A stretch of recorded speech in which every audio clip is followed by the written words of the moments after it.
Good morning po sa inyong lahat at welcome po sa last ating pong series na papaano ba akong mag-serve kay Lord.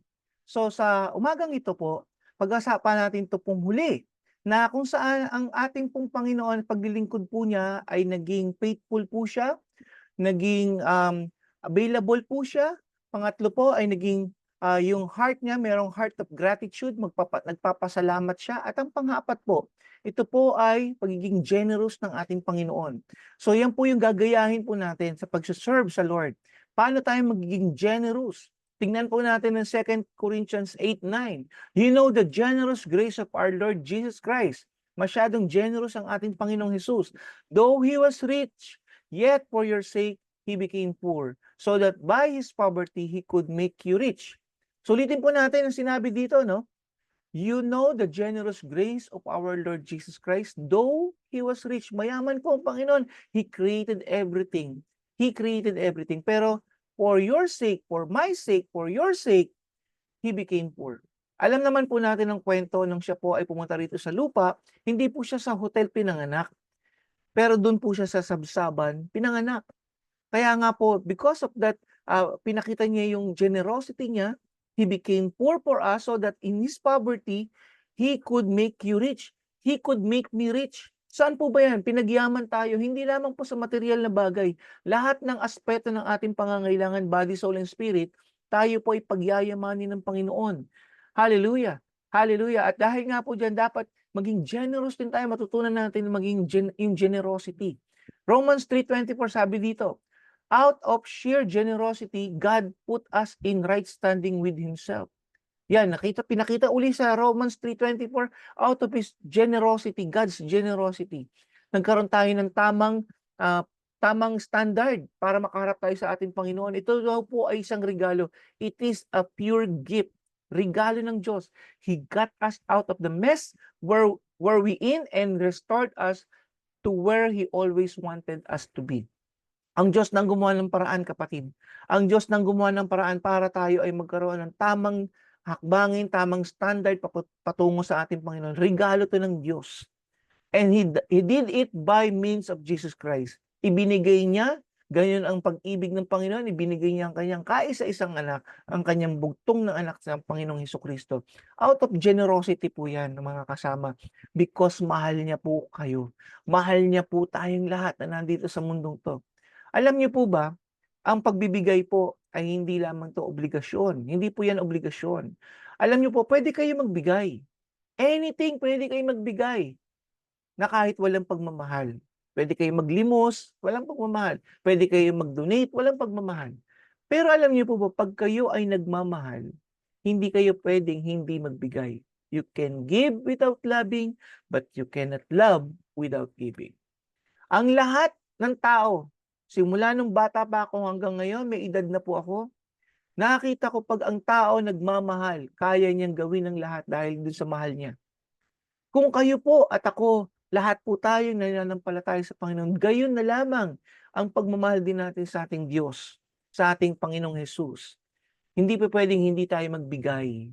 Hindi pa puwedeng hindi tayo mag-offer o magbigay ng sacrifices natin sa Panginoon. Because when we are in love, we always give. So you cannot love without giving. You cannot love without giving, but you can give without loving.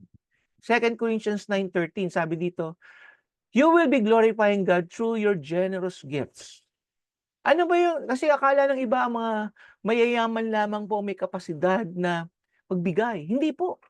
Anything, alam niyo po nakakatuwa po may nakikita ko sa social media na kung saan even yung mga nagtutulak lamang ng kariton sa lansangan, wala silang sariling tahanan, pero kaya pa nilang mag-abot doon sa mga kagaya nilang wala ring makain. Yung sa mga hayop na mga aso, pusa na pinapakain pa nila, isusubo na lang nila, ibibigay pa nila. And that's the heart of generosity. Nakikita ng Diyos yan. Sabi pa dito, for your generosity will prove that you are obedient to the good news of Christ. So kung yung sa social media binabanggit ko kanina, nakukuha yan ng isang ordinaryong tao, what more ikaw? What more ako? What more kung tayong lahat ay meron tayong heart of generosity? At yun nga po sabi dito, it will prove that we are obedient.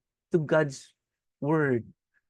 Kasi nga po ang Panginoon mapagbigay. So ginusto ng Panginoon sa paglilingkod natin, tayo ay mapagbigay. Wala nga raw pong kuripot ng mga Kristiyano, yung nagho-hoard. Ay, kukunin ko 'to lahat. Wala pong gano'n mga Kristiyano, walang nagho-hoard.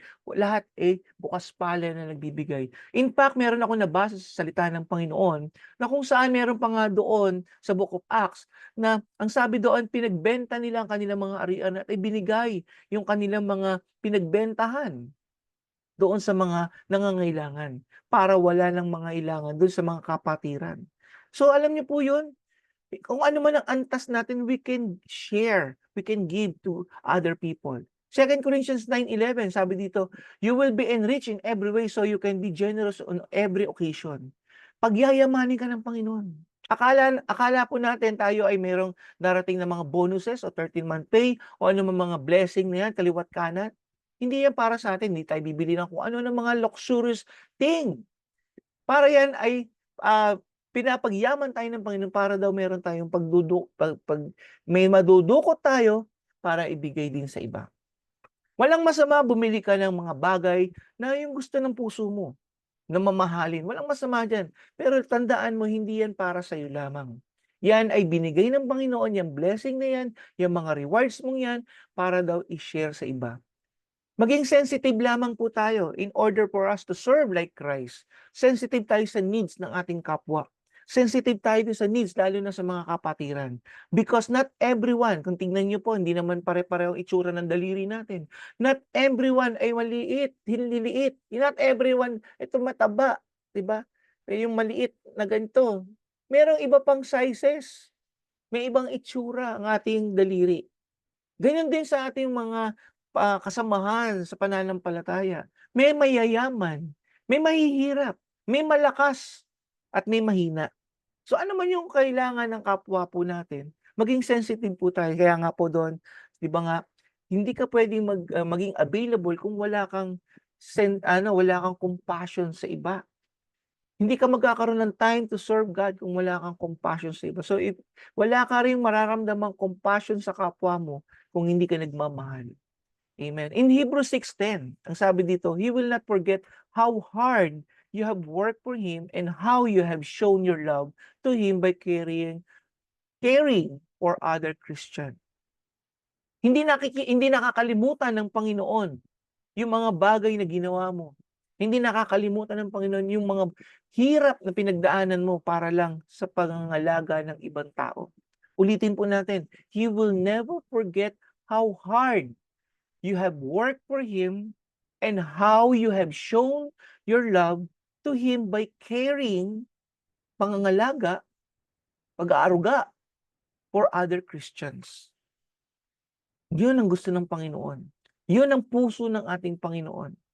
So nasa sa atin po yun how we respond to this message ng salita ng Diyos. And I encourage you to apply this. I encourage you na ito po ay gawin natin, sundin natin. Sa maliliit na bagay, hindi po kinakailangan maging pastor tayong lahat. Hindi kinakailangan maging workers tayo lahat o maging leaders tayong lahat. Hindi. Ang kailangan natin in the very smallest thing, we can serve God. Be available. Be grateful in everything that you have. Tapos magkaroon ka ng heart of faithfulness. Ano mang maliit yan, maging faithful ka. And be generous. Hindi pa pwedeng sabihin mo, meron lang akong kakarampot. No. Yung kakarampot mo yan, ibigay mo. Remember the story of the child doon sa wilderness na kasama mga disciples, 5,000 lalaki ng bilang doon at ang Panginoong Jesus. Ano ang sabi doon? Isang bata na merong kakaunti, tinapay at isda. At ang ginawa po niya, ibinigay niya, inihandog yan sa ating Panginoong Jesus. At ang Panginoong Jesus naman ay nanalangin sa Ama. At pagtapos po ng 5,000 kalalakihan, ang sabi ng Biblia, hindi pa kasama ang mga bata at mga babae doon. Ang sabi doon, napakain silang lahat out of that kakaunting tinapay at isda. So ano nangyari? There is a miracle na nagaganap. Yung kaunting yun na inihandog mo sa ating Panginoon. At kaya yang punuin, busugin ang lahat ng mga tao doon sa iyong kapaligiran. At ano pa ang nangyari doon? Sobra-sobra pa. At ayun, inipon nila muli yung mga nasobrang yan para hindi masayang, hindi matapon. So ano man yung binibigay sa ng Panginoon, ihandog mo yan. Ano mang liit yan. Ano mang laki niyan. Hindi nakatingin ang Lord doon sa quantity. Nakatingin ang Lord doon sa puso mo. Yung quality ng puso mo. Yung motibo mo. At tandaan po ninyo, ang Diyos nakikita kayo, nakikita tayong lahat. At siya magre-reward. Katulad ng tinapay at isdang yon, dumami po siya. Hindi lang para magpakabusog yung batang yun, mag-uwi pa siya sa kanyang pamilya, kung hindi para doon sa mga taong nakasama ng Panginoong Hesus doon po sa ilang na yun.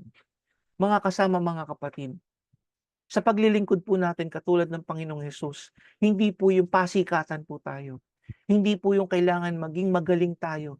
Ang kailangan lamang po natin lumuhod sa Panginoon at mag-umpisa, "Yes, Lord." You can say, "Yes, Lord." This is part of growing up. This is part na ikaw ay mag-step up ka na sa iyong pananampalataya.